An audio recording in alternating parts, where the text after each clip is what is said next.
죠? 예, 안녕하십니까. 서울 강북을 국회의원 한민수입니다.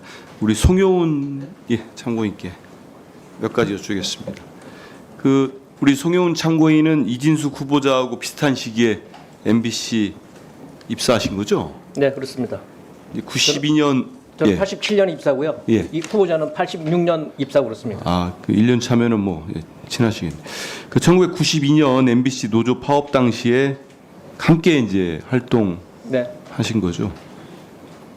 참고인에게 이진숙 후보자는 어떤 언론인이었습니까? 그러니까 저희가 입사할 때가 그 50 말기였거든요. 네. 그 당시에는 그 여의도에 MBC가 있었는데 택시 타면 MBC 가자는 얘기를 못했습니다. 그 권력의 나팔수라는 얘기를 들을 때였고요.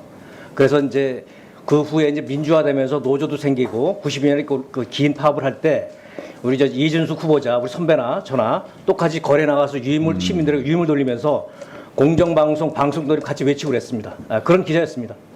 당시에는 네. 그러네요. 예. 그리고 이제 아까도 좀 나왔습니다만은 2018년부터 20년까지 MBC 정상화위원회 조사실장 역임하신 거죠? 네네. 당시 업무들은 어떤 것들이 있었습니까? 네. 업무가 뭐였습니까? 당시에 했을 때. 아까 잠시 말씀하신 건 제외하고. 정상화위원회가 예.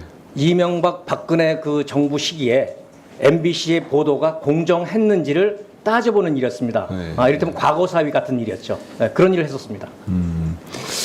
그러면 이제 그 당시 앞서 좀 얘기 나왔습니다만은 이진수 후보자가 이제 보도본부장 때 세월호 그 보도 참사건 이것도 조사에 네. 해당됐습니까? 네. 당시에 뭐 어떤 문제들이 제기됐습니까? 내부에서는. 그 시기가 예. MBC에서는 가장 어떻게 보면 불신을 받는 어떤 MBC는 치욕적인 시기가 아니었나 싶습니다.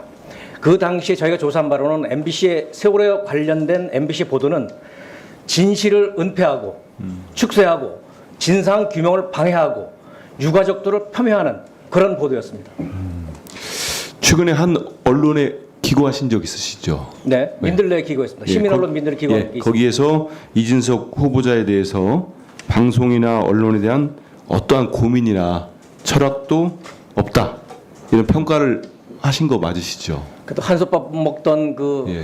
같이 잘 지내던 선배인데 그런 얘기하는 게 좀 저어됩니다만은 이거는 개인적인 문제가 아니고 이 나라의 방송 그리고 특파원도 하셨으니까 잘 아시겠지만 우리나라 방송통신위원회는 미국의 FCC 연방통신위원회를 그대로 옮겨온 겁니다. 네. 연방통신위원회가 가장 중요한 게 방송의 독립인데 그것은 왜냐하면 방송의 독립이 지켜져야 언론의 자유가 지켜진다고 보는 거거든요. 그러니까 그런 면에서 봤을 때 아까 그 정상위원회 때 제가 나름대로 언론윤리도 많이 공부를 했는데요. 네. 이를테면 아까 바이든 날리면은 보도 가치가 없다. 그는 언론윤리를 안다면은 도저히 할 수 없는 얘기입니다. 예. 왜냐하면 바이든 날리면 보도가 나가기 전까지 그 기자는 사실 확인을 한 겁니다. 예. 내 귀에는 이렇게 들리는데 다른 기자한테도 물어보고 대통령실 관계자한테 물어본 겁니다. 물어보고 이거는 사실 개연성이 높고 보도하는 것이 공공의 이익, 국익에 부합하는 판단에서 보도를 한 겁니다. 그리고 미국에서도 그런 대통령실은 미국도 보도를 합니다.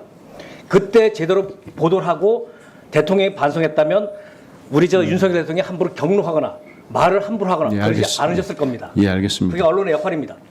지금까지 이제 우리 기고문에 대한 설명도 듣고 이제 여러 가지 판단 말씀하신 거 참고인 얘기를 들으면은 이진숙 후보자가 방송통신위원장 후보로서 위원장으로서죠 부적절하다고 보시는 거죠? 네, 그렇습니다. 그 앞에서 말씀드린 언론의 방송, 공영방송 역할에도 그럴 뿐만 아니라 그거보다 더 중요한 거는 예. 방송이 콘텐츠, 그러니까 K 콘텐츠 굉장히 중요한 역할을 하거든요.